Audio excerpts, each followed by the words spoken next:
tuturor și vă mulțumesc că ați ales să vizionați acest clip. În clipul de astăzi am să vă vorbesc despre mai multe lucruri. Mă gândeam să fac clipul despre favorite, dar am zis că poate nu e de ajuns să vă vorbesc doar despre favoritele lunii septembrie, așa că o să vă vorbesc despre favorite, nefavorite și, în general, despre produse pe care am reușit să le testez în luna ce tocmai s-a terminat. Eu am aici în fața mea cutiuța cu machiajul pe care l-am folosit acum în ultimele 2 luni, așa că o să vedeți și produse pe care vi le-am menționat luna trecută în clipul de favorite și am multe produse pe care le-am încercat, noi produse pe care sunt recumpărate și așa mai departe, așa că haideți să vă povestesc despre ce este vorba. Am aici primul burețelul de cumpărat pe site-ul Coco Panda, este de la Ilu.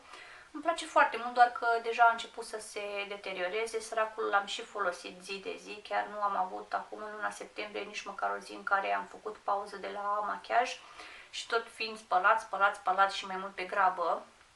Cred că mai mult din cauza asta s-a deteriorat, dar funcționează în continuare așa cum trebuie.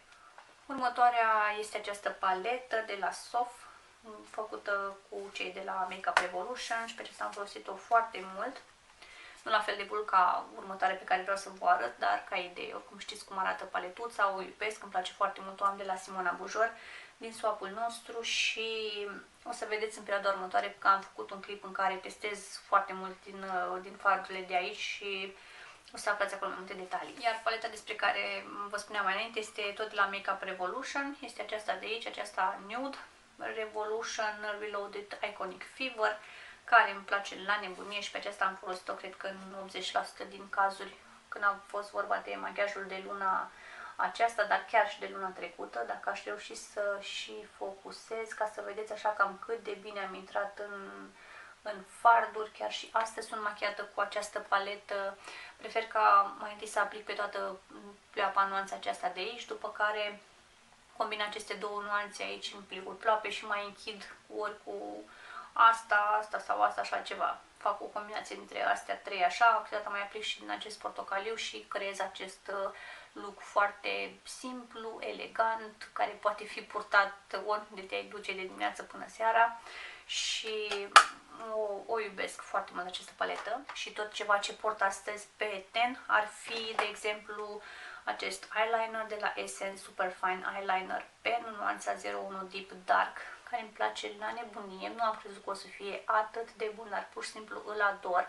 Nu știu dacă e vorba despre acesta sau de altul pe care l-am văzut pe la Manuela Nedelea, pe la Sabina Rusescu, când m-am văzut acolo în fața raftului de la Essence. Am zis că măi, parcă să fie, să nu fie, hai să-l iau, dar îmi place la nebunie, se plică atât de bine, atât de frumos, atât de ușor. Vârful este foarte bun pentru aplicare și are produs până în capăt și asta îmi oferă posibilitatea să fac condițiile astea așa cât de subțire le vreau eu sau cât de intense.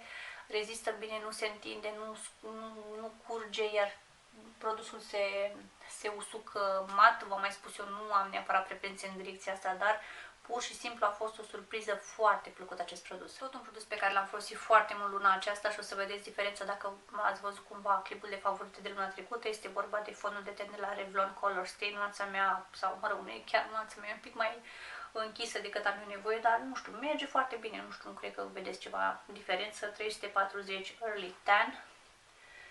Și uite, cam așa mai am acum în el, foarte puțin, nu știu câte utilizări o să mai ajungă, poate 2, poate 3, habar nu am, dar vreau să mi-l recumpăr de data asta într-o nuanță ceva mai potrivită pentru nuanța tenului meu, ca să meargă bine și pentru sezonul următor, dar mi-a plăcut foarte mult, dă un aspect atât de natural și de frumos pielii. Zic eu că e locul 1 în topul meu când vine vorba de fonduri de ten. Și dacă tot e vorba de fonduri de ten, vreau să vă vorbesc și despre Fresh and Fit de la Essence, un fond de ten pe care pur și simplu l-am adorat vara trecută, l-am recumpărat acum, nici nu-mi dau seama dacă am cumpărat nuanța care îmi trebuia. Eu am aici 10 Fresh Ivory, nu știu, comparativ, pentru că eu l-am folosit atât de mult pe cel de la Revlon și pentru că îmi place atât de mult cum se vede pe piele, asta a fost un pic așa cam... Dar vedem, o să mai încerc cu el în perioada următoare. Parcă zic eu că totuși pentru acum, sau nu știu cum o să fie, mi se pare că am prea deschis pentru tenul meu și am fost așa un pic dezamăgită pentru că mi-a plăcut mult și nu mă așteptam să fie așa acum când îl cumpăr a doua oară. Haideți să vă vorbesc și despre un nefavorit, dacă tot am zis că includ aici și aceste produse. Este vorba de acest anticercăn de la Isadora. L-am cumpărat de pe site-ul Coco Panda. Vă spuneam eu atunci când l-am arătat că l-am folosit odată și nu prea mi-a plăcut. L-am mai folosit pe aceea de vreo câteva ori. Nu știu, nu e genul de produs care să mi se potrivească. Pe lângă faptul că, mă rog, am luat aici nuanța 22 Vanilla, crezând că o să fie ok, dar nu e ok deloc. E mult prea deschis pentru ce am eu nevoie. Nici nu mi-acoperă cearcănele atât de bine pe cât aș vrea eu, dar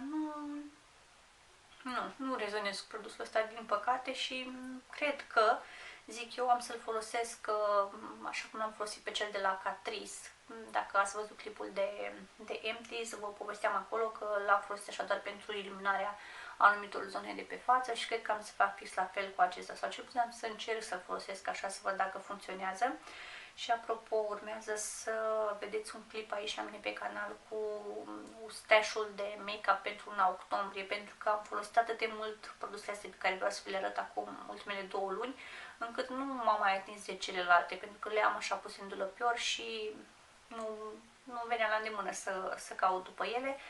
Dar le voi da pe toate acestea deoparte și îmi voi face o cutiuță cu produse pe care vreau să le folosesc în luna octombrie, produse pe care nu le-am mai folosit până acum, așa doar ca să le testez și să văd despre ce este vorba. Și am să adaug și produsul ăsta tot acolo în cutiuță pe care o am deja aici, așa e pregătită, trebuie doar să filmez. Ce am mai folosit eu în ultima perioadă, pentru că tot m-am chinuit să fac acel anticercăn de la Isadora să funcționeze pentru mine, chiar era nevoie să-l fixez cu o pudră, pentru că altfel s-ar fi adunat de tot în riduri, și am apelat la aceasta de la Bella Pierre, Banana Setting Powder, care îmi place foarte mult, nu încarcă tenul, este extrem de fină, extrem de delicată, nu știu cum să vă spun, nu se simte ca și cum ai avea o pudră pe față, și mai ales că știți cum e când aplici în zona ochilor, poți să scoți în evidență foarte multe defecte, dar nu e cazul acestei pudre, îmi place maxim de mult. Eu, chiar dacă eu de fel nu prea folosesc pudră, dar aceasta mi-a plăcut foarte, foarte mult. Așa, în continuare un produs de care vă spuneam eu luna trecută când am apucat să-l folosesc deloc, în detrimentul blush-ului de tip pudră liberă de la Bella Pierre, pe care și pe acesta l-am folosit foarte, foarte mult, dar vă spuneam acolo că l-am folosit luna trecută și pe post de bronzer și pe post de orice. Și îl arătam pe acesta de la Makeup Revolution și vă spuneam că nu am apucat să-l mai folosesc deloc, pur și simplu nu.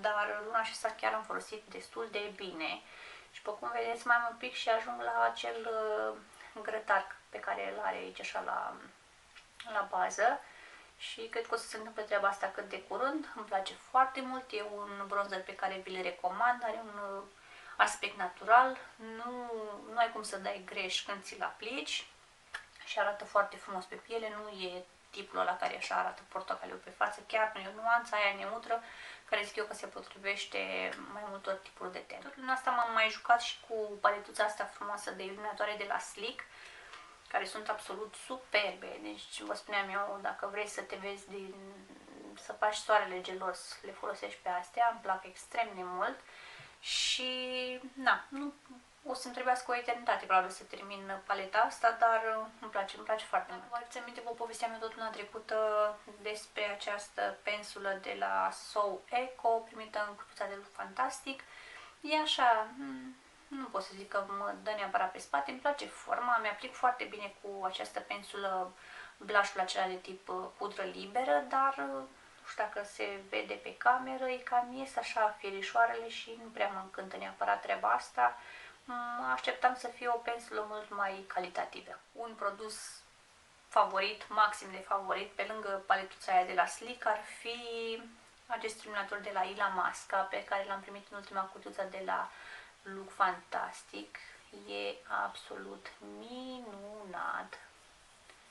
Nu știu cum să vă spun, e tipul ăla de iluminator perfect. Îmi place să mi-l aplic așa și aici pe pomeți, pe nas, îmi place și aici deasupra buzelor, foarte, foarte frumos.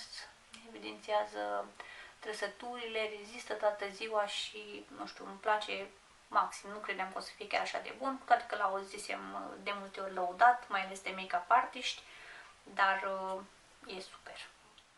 Focusul meu doarme mai mult decât dorm eu la ora asta. Vom mai menționez încă o dată acest produs și aici în clipul acesta este vorba de The False Lash Lift Mascara de la Maybelline, pe care pur și simplu îl ador și abia aștept să mi-l recumpăr. Dacă tot e vorba de mascara, vreau să vă vorbesc un pic și despre acesta de la Essence Volume Stylist Curl and Hold Mascara. L-am văzut foarte lăudat aici pe YouTube și am zis că hai să mi-l cumpăr și eu. Prima dată mi-am cumpărat varianta greșită, cel care era mai mult pe mov, așa, asta e varianta mai pe roz. E ok, se aplică frumos pe gene, le dă un aspect plăcut, dar mi se transferă aici pe arcadă și nu-mi place deloc treaba asta. Trebuie să am tot timpul grijă să mă uit în oglindă, să-mi retușez machiajul, ceea ce nu poate neapărat tot timpul la îndemână să fac treaba asta, dar nu-mi place când mi se transferă acolo și se vede așa urât ca niște pete negre, așa că îl voi folosi doar așa ca să pot să îl termin, pentru că nu l-am folosit de foarte multe ori, dar nu. Tot un produs pe care l-am astăzi pe buze și cred că v-am vorbit despre el și luna trecută, este Isadora Ultra Matte Liquid Lipstick. Asta așa de aici, așa frumos, nu care avea o importanță cum arată ambalajul sau ceva.